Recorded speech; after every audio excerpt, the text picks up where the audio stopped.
ప్రభువైన యేసుక్రీస్తు వారి నామములో మీ అందరికీ శుభములు తెలియజేస్తున్నాం.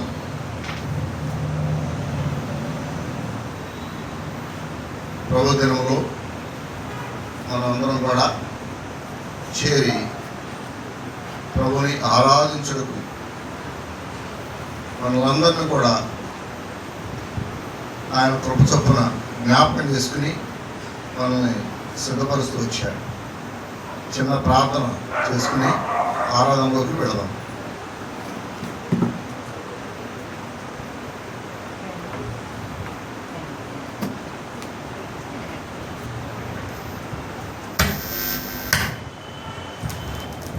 ప్రేమ కలిగిన తండ్రి, పరిశుద్ధులైన దేవా, జీవం గల మా ప్రియ పరలోకమందు నాయన, ఆకాశం మహాకాశములు పటుజాలని స్తుతియు మహిమ ఘనత ప్రభావం కలిగిన వాడవు, మార్పు లేని దేవుడువు, మాట తప్పని దేవుడువు, నిన్న నేడు నిరంతరం ఏకరీతిగా ఉన్నవాడవు. మీ ప్రియకుమారుడు, మా ప్రభువును, మా రక్షకుడు, మా విమోచకుడైన యేసుక్రీస్తు వారి యొక్క ఘనమైన ఉన్నతమైన శ్రేష్టమైన నామములో తండ్రి సాగిలపడుచు నమస్కరిస్తూ పూజిస్తూ హెచ్చిస్తూ వస్తున్నాం. దేవా, ఈ ఉదయకాల సమయంలో మరొకసారి నీ ప్రజలముగా, నీ సొత్తైన వారముగా మీ క్రయధనం చెల్లించి మమ్మల్ని విలువబెట్టి మీరు కొనబడుతూ వచ్చినారు. మేము మీ సొత్తు తండ్రి, అందును బట్టి మీకు వందనాలు చెల్లిస్తున్నాం. ప్రభా, ఇంతవరకు కూడా పాటల ద్వారా మీరు ఎంతో సహాయపడుతూ వచ్చారు. మీకు వందనములు కృతజ్ఞత చెల్లిస్తున్నాం. ప్రభా, నీ ప్రజలైన వారిని మీరు జ్ఞాపకం చేసుకోవాల్సిందిగా ప్రార్థన చేస్తూ వస్తున్నాం. తండ్రి, వచ్చిన వారిని, నీ ప్రజలైన వారిని బట్టి మీకు స్వస్థాలు, మార్గ మధ్యలో ఉన్నవారు, ఇంకా సిద్ధపడుతున్నవారు, వారిని మీరు జ్ఞాపకం చేసుకోండి. నేను త్వరపెట్టండి, సిద్ధపరచండి. నీ ఇంటికి రాగలిగినట్లుగా పరిశుద్ధాత్మ ద్వారా మీరు సహాయం చేయమని ప్రార్థన చేస్తున్నాం. దయగల మా తండ్రి, నిలబడుచున్న నీ దాసుని నన్ను కూడా మీరు జ్ఞాపకం తెచ్చుకోవాల్సిందిగా ప్రార్థన చేస్తూ వస్తున్నాను. ఇష్టపడ దాసుని ప్రభువా, మానమాత్రుని, బలహీనుని, అయోగ్యుడని ఒప్పుకొనుచున్నాను. నిలబడటానికి ఏమాత్రం యోగ్యుని కాదని, నాకంటే ఘనులు గొప్పవారు ఎంతోమంది ఉండగా తండ్రి, నీ కుమారుడు యేసుక్రీస్తు వారి నామములో కోరుకుంటూ వచ్చావు. అందును బట్టి మీకు వందనాలు. నీ యొక్క మరణ, భూస్థాపన, పునరుత్థానము దినమిది. ఆ పునరుత్థాన శక్తిని కోరుచున్నాము నాయన. నీ యొక్క బలమును కోరుచున్నాం. నీ ఆత్మ చేత నన్ను నింపమని అభిషేకించవలసిందిగా కోరుచున్నాను. నీ యొక్క ప్రశస్తమైనటువంటి రక్తం తీసుకుని వస్తున్నాను. నన్నును మమ్మను కడుగుము, శుద్ధీకరించుము.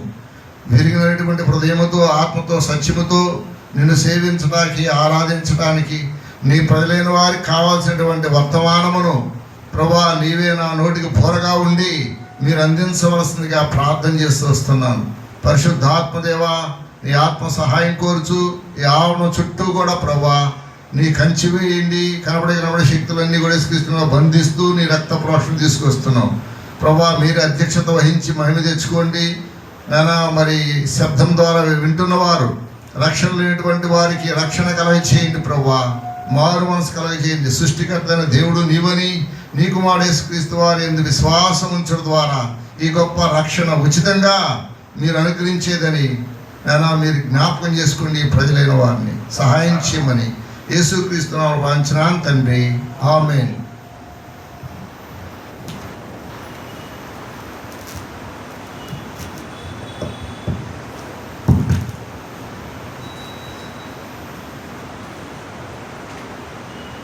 యోహాను సువార్త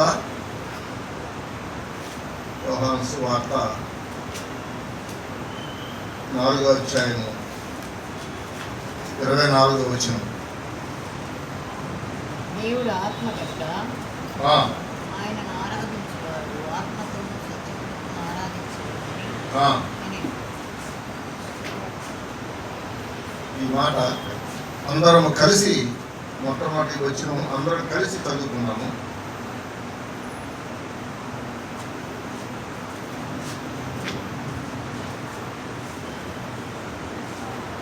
4:24. దేవుడు ఆత్మ గనుక ఆయనను ఆరాధించువారు ఆత్మతోనూ సత్యముతోనూ ఆరాధింపవలెనను ఆయన కోరుచున్నాడు. ఇక్కడ పరిశుద్ధాత్మ దేవుడు ఆయన ఏమై ఉన్నాడు మనకి తెలియజేస్తూ వస్తున్నాడు. ఎలాగ ఆరాధించాలి, ఎవరిని ఆరాధించాలి, ఎక్కడ ఆరాధించాలి అని ఆయనే తెలియజేస్తూ వస్తున్నాడు. ఈ ఆరాధన అనేది వ్యక్తిగతంగా దేవునికిను ఒక వ్యక్తికిను సంబంధించినటువంటిది. ఆరాధన వ్యక్తిగతమైనటువంటి ఆరాధన. అందుకని ఇక్కడ ఒక స్త్రీని మనం చూస్తాం. ఎక్కడంటే 4వ అధ్యాయంలోని 5వ వచనంలో చూస్తాం. మనం 5వ వచనం నేను చదువుతున్నాను.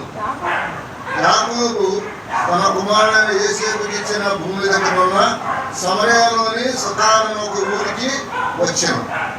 అక్కడ యాకోబు బావి ఉందని గనుక యేసు ప్రయాణం వలన అలసి ఉన్న రీతిని ఆ బావి యొద్ద కూర్చుండెను. అప్పటికి ఇంచుమించు 12 గంటల ఆయను. యేసుక్రీస్తు వారు భూమి మీద ఉన్నప్పుడు ఆయన ఒక ఆలోచన కలిగి ఉన్నాడు. ఆయన ఆలోచన అంతా కూడా ఎలా ఉంటుందంటే పర సంబంధమైనదిగా ఉంటాడు. పరలోకం నుండి భూమి మీదకి వచ్చిన వాడు ఆయన.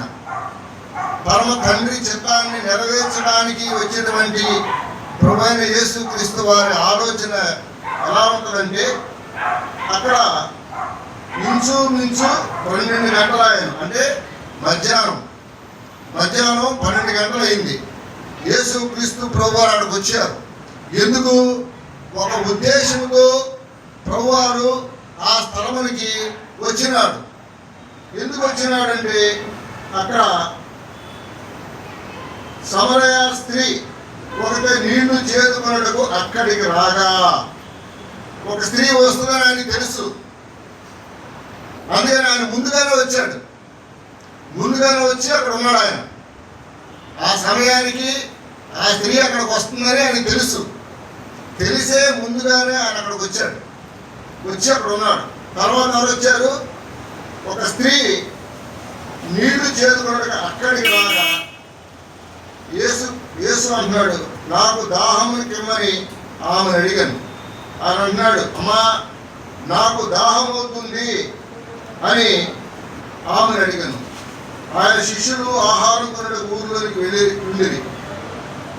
ఆ సమరయ స్త్రీ, యూదుడు అయిన నీవు సమరయ స్త్రీ నన్ను దాహానికమని ఎలాగ అడుగుతున్నావని ఆయనతో చెప్పింది.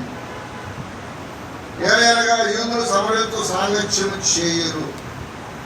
నువ్వు యూదుడు ఎలాగా నన్ను దాహమునికమని అడుగుతున్నావని చెప్పి యేసుక్రీస్తు వారితో ముఖాముఖిగా మాట్లాడుతున్నాడు. అంటే భూమి మీద ఆయన శరీరధారిగా ఉన్నప్పుడు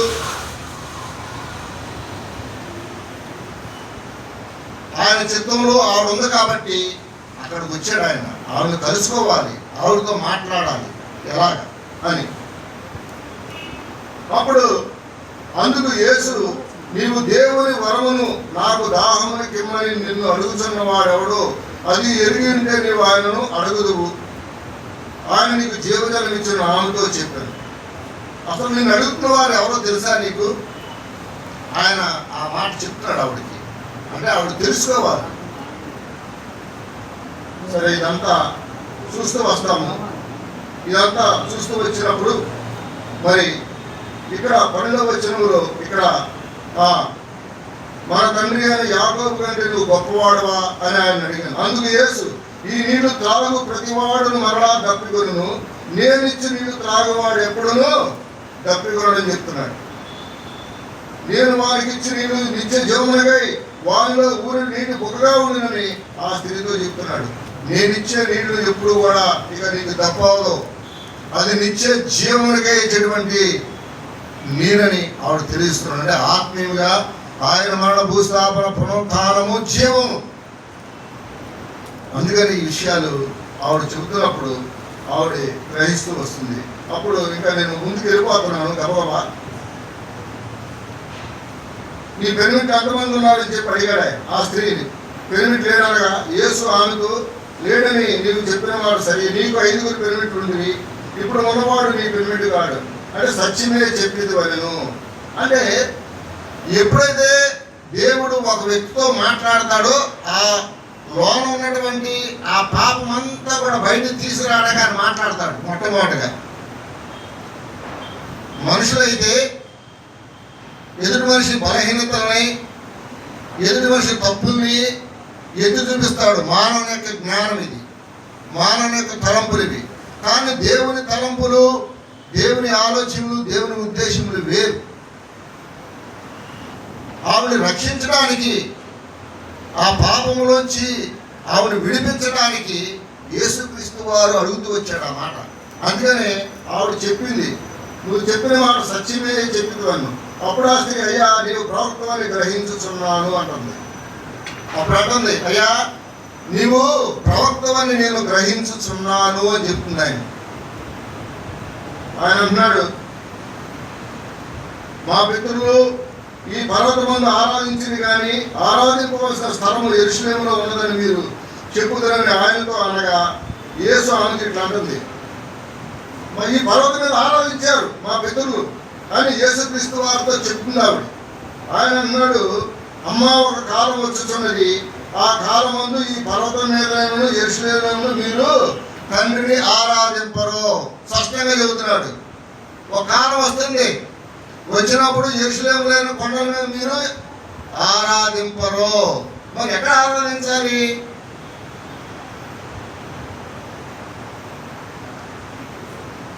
నా మాట నమ్ము అంటాడు ఆయన. నా మాట నమ్ము అంటున్నాడు.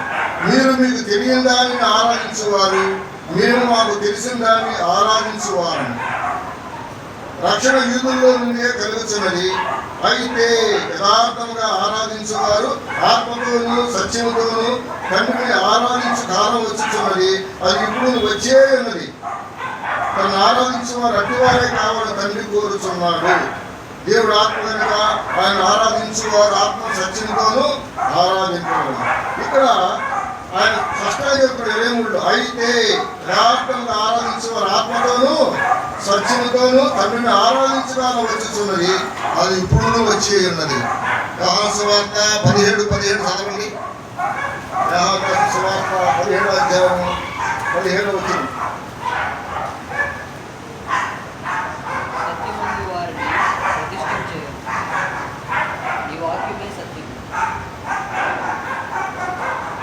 సత్యమందు వారిని ప్రతిష్ఠ చేయము, నీ వాక్యమే సత్యము.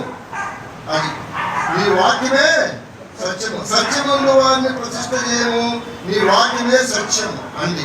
అందుకని ఆదివారము ఆరాధింపవలసింది ఎట్లా అంటే దేవుని యొక్క వాక్యము చేత, ఆత్మతోనూ సత్యముతోనూ ఆరాధించవాలని అట్టివారు కావాలని ఆయన కోరుకుంటూ వచ్చినాడు. నిన్ను నన్ను మన ఇష్టానుసారంగా ఆరాధిస్తే దాన్ని ఆయన అంగీకరించడు దేవుడు. పులిసింది ఏది కూడా లోన ఉండకూడదు. మందిరానికి టయానికి ముందుగానే రావాలి, ముందుగానే వచ్చి మోకరించాలి. మన ఇష్టానుసారంగా రావడానికి దేవుని ఇంట్లో ఏ వ్యక్తికి కూడా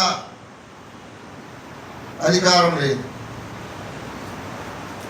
దేవుడు అంటున్నాడు, నీ ప్రవర్తన అంతట్లో ఆయన అధికారం ఉన్నాడని నువ్వు వెరుగువా అంటున్నాడు. ఆయన నీ మీద నా మీద ఆయన అధికారం ఉన్నాడని నువ్వు వెరుగువా అంటున్నాడు. అందుకని ఆదివారం పెందలకాడ లేచి మనందరం కూడా మన పనులు ముగించుకుని దేవునికి ప్రాముఖ్యత ఇవ్వాలి. ఎందుకంటే ఆయన నీ కోసం నా కొరకు కలవరి శిలువలో ప్రాణం పెడుతూ వచ్చాడు, రక్తం కారుతూ వచ్చాడు. నిన్ను నన్ను విమోచిస్తూ వచ్చాడు. అందుకని ఆరాధన అనేది చాలా ప్రాముఖ్యమైన విషయం. ఆ స్త్రీ విషయంలో చూస్తే ఆ ఊళ్ళోకి వెళ్ళుద్ది, ఆ కొండ విడిచిపెట్టుద్ది, అనేకులకి సాక్షిగా ఉన్నది. కొండ అంటే పాపానికి సాదృశ్యం. యేసుక్రీస్తు వారు ఎప్పుడైతే నిన్ను దర్శిస్తాడో మధ్యాహ్న కాల సమయము అని అక్కడ రాయబడింది. పౌలు కూడా అంతే, మధ్యాహ్న కాల సమయంలో దమస్కు మార్గం వెళ్తుంటే మధ్యాహ్న కాల సమయంలో పౌలు కూడా దర్శిస్తూ వచ్చాడు. మరి ఒక మాట చెప్పాలంటే నా జీవితంలో కూడా మిట్ట మధ్యాహ్నం 1:30కి ప్రభువారు దర్శిస్తూ వచ్చాడు. ఆయన వాక్యం ద్వారా, ఆయన స్వరం వినిపించడం ద్వారా, నువ్వు పాపినని నన్ను ఒప్పించడం ద్వారా ఆయన ఏమై ఉన్నాడు, ఆ ప్రత్యక్షతను మనకు అనుగ్రహించడం ద్వారా ఇది కోరుకున్నాడు. ఆయన ఆత్మతోనూ సత్యముతోనూ ఆయన ఆరాధించాలని కోరుకుంటూ వచ్చాడు. ఇది మొట్టమొదటి విషయం. 1 పేతురు రాసిన పత్రిక 1వ అధ్యాయం 4వ వచనం.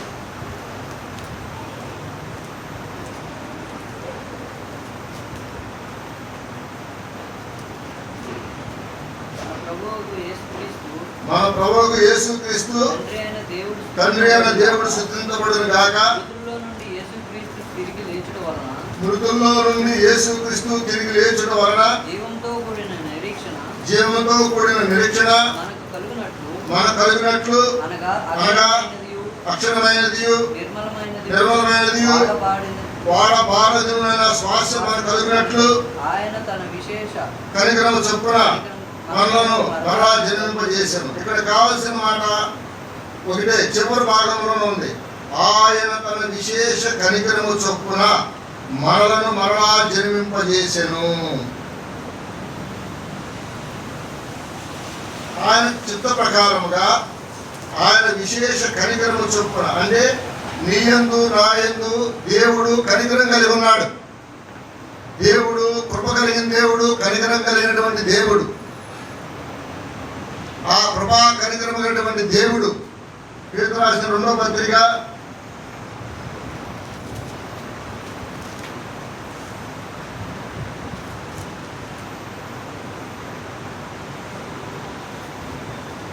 1వ అధ్యాయం 4వ వచనం. 1వ అధ్యాయం 4వ వచనం. ఆ మహిమ గుణాధీశమును బట్టి ఆయన మనకు అమూల్యములను అత్యధికములైన వాగ్దానములను అనుగ్రహించి ఉన్నాడు. దురాశను అనుసరించడం వలన లోకమందున్న భ్రష్టత్వమును ఈ వాగ్దానం మూలముగా మీరు తప్పించుకొని దైవ స్వభావమునందు పాలువారినట్లు వాటిని మనకు అనుగ్రహించాను. ఇక్కడ నీవు నేను కనికరం చొప్పున రక్షింపబడటమే కాదు, తిరిగి జన్మించడమే కాదు, నీకు నాకు శ్వాసం ఇచ్చాడు. పాలిభాగస్తులుగా అంటాడు. భ్రష్టత్వం ఈ చివరి భాగాల్లోనే దురాశను అనుసరించడం వలన లోకమందున్న భ్రష్టత్వమును ఈ వాగ్దానం మూలముగా మీరు తప్పించుకొని, మనకి వాగ్దానాలు ఉన్నవి. ఆ వాగ్దానాల ప్రకారముగా మన పితరుడు అబ్రహాము చేసినటువంటి దేవుడు ఆ వాగ్దానాలన్నీ కూడా యేసుక్రీస్తులో నెరవేర్చడానికి ఈ వాగ్దానం మూలముగా అంటున్నాడు. ఈ వాగ్దానం మూలముగా మీరు తప్పించుకుని దైవ స్వభావమునందు పాలివారనట్లు వాటిని అనుగ్రహించాను. దైవత్వంలోనికి నిన్ను నన్ను పాలివాస్తులుగా చేసుకుంటున్నాడు. ఆయన పాలివారగినట్లంటే పాలిభాగస్తులుగా చేసుకున్నాడు ఆయన దైవ స్వభావం అన్నది. ఇప్పుడు ఒకప్పుడు మన స్వభావం ఏంటి? లోకములో ఉన్నప్పుడు, పాపములు ఉన్నప్పుడు, దాసత్వంలో ఉన్నప్పుడు అందరికీ తెలుసు మన స్వభావం ఏంటో. తిరిగి జన్మించిన తర్వాత ఇప్పుడు మన స్వభావము యేసుక్రీస్తు కూడా మన స్వభావం ఎలా ఉంది? దైవ స్వభావమునందు పాలివారనట్లు వాటిని అనుగ్రహించాడు మనల్ని. అంటే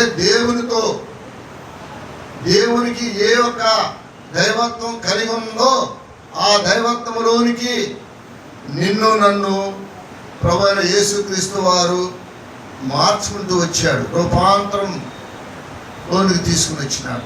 అందుకని కీర్తనలో 82:6 చదవండి. కీర్తన గ్రంథము 82:6.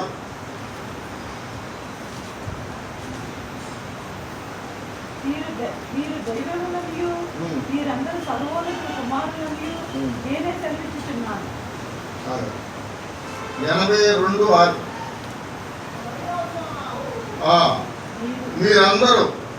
మీరు దైవములనియు మీరందరూ సర్వోన్నతుని దేవుని కుమారులనియు నేనే సెలవిచ్చి ఉన్నాను. ఎవరు చెప్తారండి?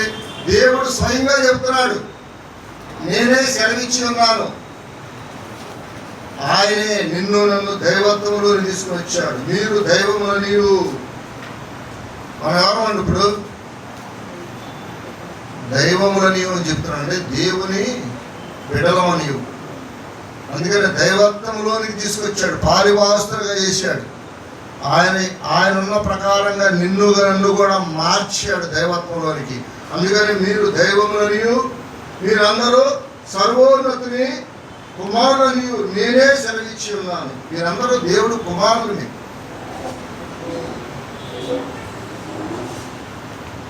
గలతీలు 4:6 కూడా చూస్తాం. గలతీ రాసిన పత్రిక 4:6.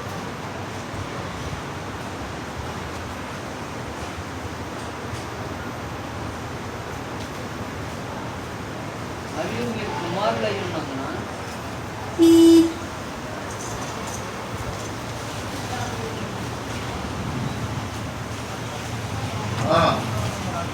ఆయన తండ్రి అని మొరపెట్టు తన కుమారుని ఆత్మను దేవుడు మన హృదయంలోనికి పంపెను. అది మరియు మీరు కుమారులైనందున నాయన తండ్రి అని మొరపెట్టు తన కుమారుని ఆత్మను దేవుడు మన హృదయంలోనికి పంపెను. అది మనం కుమారులము, దేవుని కుమారులు. మనం నిన్ను నన్ను దైవత్వంలో చేసుకుని దైవత్వంలో పాలివాస్తులుగా చేసుకుని నిన్ను నన్ను కుమారులుగా స్వీకరిస్తూ వచ్చాడు ఆయన. అందును బట్టి దేవుడిని మనం ఆరాధించాలి, దేవుడిని గణపరచాలి, దేవుని మహింపరచాలి, దేవుని హెచ్చించాలి, దేవుని పూజించాలి. ఆయనే స్తుతులకు ఆరాధనకు యోగ్యుడు.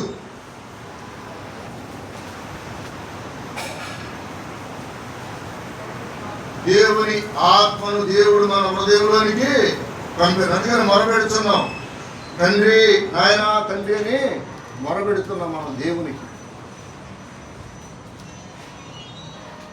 ఇది రెండవ విషయం. మూడవ విషయం, రోమీయులకు రాస్తూ 5వ అధ్యాయము, రోమా పత్రిక 5వ అధ్యాయం.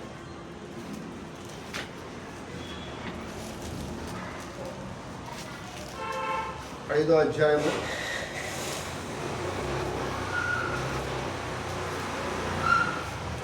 6వ వచనం. ఏలయనగా మనం ఇంకా బలహీనమై ఉండగా క్రీస్తు యుక్త కాలమున భక్తిహీనుల కొరకు చనిపోయిను. అది మనం ఇంకా భక్తిహీనమై ఉండగానే ఏమయ్యాడు ఆయన? నీ నా కొరకు చనిపోయినాడు. కలవరి సిలువలు నీనా నిమిత్తము యెషయా గ్రంథం 53:6 ప్రకారంగా చూస్తే నీనా పాపములకి ఎంతగానో క్రయం చెల్లించాడు ఆయన. చూద్దాం, అది కూడా యెషయా గ్రంథం 53వ అధ్యాయము.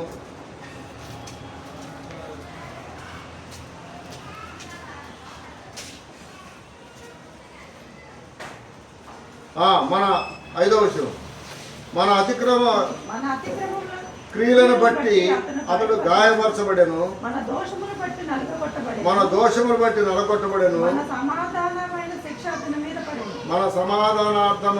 అతని మీద పడెను, అతడు పొందిన దెబ్బల చేత మనకు స్వస్థత కలుగుచున్నది. ఇవన్నీ కూడా మనం ఇంకా పాపులమై ఉండగానే ఆయన మన కొరకు చనిపోయాడు. నువ్వు నేను చేసేటువంటి ఈ పాపానికి కలవరి శిలువలో ఆయన ఎంతగానో బలిగాను అర్పణగాను ఆయన అర్పించబడుతూ వచ్చాడు. మనం చేసేటువంటి పాప, మన అతిక్రమ క్రియలను బట్టి అతడు గాయపరచబడ్డాడు. క్రియలు, మనం చేసేటువంటి క్రియలు, కళ్ళతో చేసినటువంటి ఈ పాపానికి కలువరి సెలవులో ఆయనకి ముళ్ళు గిరడం పెట్టబడింది. మనం చేసేటువంటి అతిక్రమ క్రియలను బట్టి, హృదయంతో చేసేటువంటి పాపాన్ని బట్టి ఆయన్ని పక్కలో బల్లెలతో పొడిచారు. మన కాళ్ళు పాపానికి పరుగెడుతున్నప్పుడు ఆయన కాళ్ళు శీలలు వేయబడుతుంది. ఈనాడు చేతులతో చేసేటువంటి చేతుల్లో శీలలు కొట్టబడుతుంది. మనం చేసేటువంటి దానికి పరమాత్ముడు పరిశుద్ధుడైనటువంటి వాడు యజ్ఞాంగంగా పరిపశువుగా అర్పించబడుతూ వచ్చాడు. ఇవన్నీ కూడా నువ్వు నేను చేసేటువంటి ఈ యొక్క పాపము, ఈ యొక్క అవిధేయత, ఈ అతిక్రమము, ఇవన్నీ కూడా తీసివేయటానికి ఆయన కలవరి శిలువలో నీ కొరకు నా కొరకు బలిగా అర్పణగా అర్పించబడుతూ వచ్చాడు. ఏం మాట్లాడాల? ఎవరన్నా మనం ఏదన్నా చిన్న మాట అంటే ఎదురు తిరిగి వాళ్ళని ఇష్టాసారంగా మాట్లాడాలి. ప్రభువారు అలా మాట్లాడాలి. ఆయన ఏమి చేసినా మాట్లాడాలి. ఆయనలో ఏ దోషము లేదు, ఏ పాపం లేదు. యోహాను సువార్త మరి అపొస్తలుల కార్యం అనుకోండి 8:46 సవాల్ చేశాడు, నాలో పాపం ఉందని మీరు ఎవరైనా స్థాపించగలుగుతారా? లేదు. అందుకని ప్రభువైన యేసుక్రీస్తు వారి రక్తం, మొదటి యోహాను రాసిన పత్రిక యోహాను సువార్త 1:29 ప్రకారంగా ఆయన పరమాత్ముని రక్తము, పరిశుద్ధమైన రక్తము చిందించవలసి వచ్చింది నీ కొరకు నా కొరకు. ఆయన పొందిన దెబ్బల చేత అలాగా స్వస్థత పొందుతూ వచ్చాము, అలాగే ఈ యొక్క లోక పాపమును మోసుకొచ్చి అక్కడ అన్నాడు భక్తుడు. మరునాడు యోహాను యేసు వద్దకు రాగా చూచి, ఇదిగో లోక పాపమును మోసుకొని పోవు దేవుని గొర్రెపిల్ల అంటున్నాడు. నీ నా కోసం కలవరి శిలువలో ప్రాణం పెడతాక ఆయన ఇష్టపడ్డాడు, రక్తం కాచడానికి ఇష్టపడ్డాడు. నీ నా పాపం అంతా కూడా కలవరి శిలువలో కడుగుతూ వచ్చాడు, శుద్ధి చేస్తూ వచ్చాడు, క్షమిస్తూ వచ్చాడు. అంత గొప్ప ప్రేమామయుడు, దయామయుడు, కృపామయుడు, దయటువంటి దేవుడు ఆయన. ఏ పాపం ఎరిగినటువంటి ఆయన నీ కొరకు నా కొరకు అర్పించబడ్డాడు. అందుకని ఇంకనూ మనం పాపులమైన దగ్గర క్రీస్తు మన కొరకు కాలమున చనిపోయింది. అదే రోమా 5 అధ్యాయము 5వ వచనంలో ఇంకో మాట చూస్తాము. ఆయన ప్రేమ,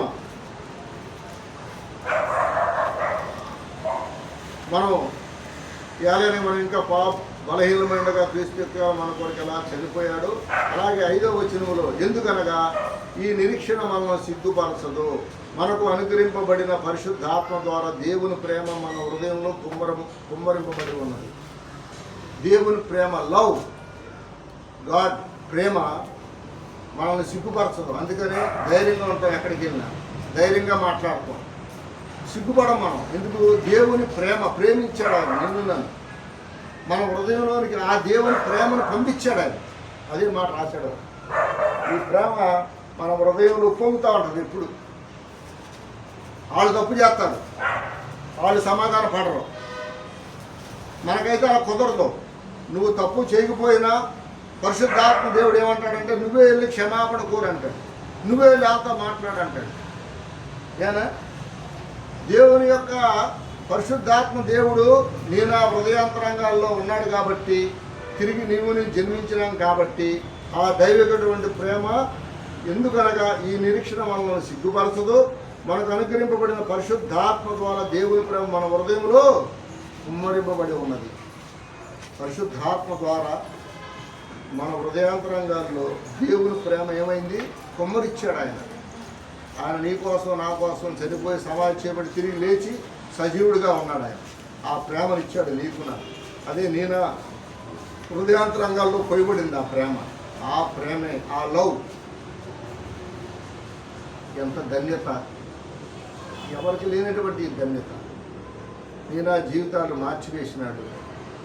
మొట్టమొదటగా ఆ పాపపు స్త్రీ, సమరయ స్త్రీ, ఆ సమరయ స్త్రీ ఎలాగైతే మరి తన విగ్రహాలను విడిచిపెట్టిందో, 5 పెనిమిటి యథార్థంగా సత్యాన్ని ఒప్పుకుందో, రక్షణ పొందింది, తన కొండ విడిచిపెట్టింది, యేసుక్రీస్తు వారిని ఆరాధిస్తూ వచ్చింది. నేను మొట్టమొదటిగా ఆత్మ కార్యం ఆయన నీతో నాతో దర్శించడం ద్వారా, ఆయన ప్రత్యక్షత అనుగ్రహించడం ద్వారా, తన వాక్యమే సత్యము. తను ఆరాధించే వారు ఆత్మతోనూ సత్యంతో ఆరాధించాలి. ఎలా పడితే అలా ఆరాధిస్తే దేవుడు దాన్ని అంగీకరించేవాడు ఉండడం. సిద్ధపాటు కలిగి ఉండాలి, భయభక్తులు కలిగి ఉండాలి, యథార్థంగా ఉండాలి, పరిశుద్ధంగా ఉండాలి, నీతిగా ఉండాలి, ముందుగానే రావాలి, సిద్ధపరచుకోవాలి, మనమే సిద్ధపరచుకోవాలి. సేవకుల ద్వారా దేవుడు నిలబెట్టుకుని ఎవరైనా నిలబెట్టుకుంటాడు. ఆయన ఎన్నిక లేని వారిని, తుణీకరించబడిన వారిని ఎవరినైనా నిలబెట్టుకుని ఆయన వాడుకుంటాడు. ఆయన పాత్రగా వాడుకుంటాడు.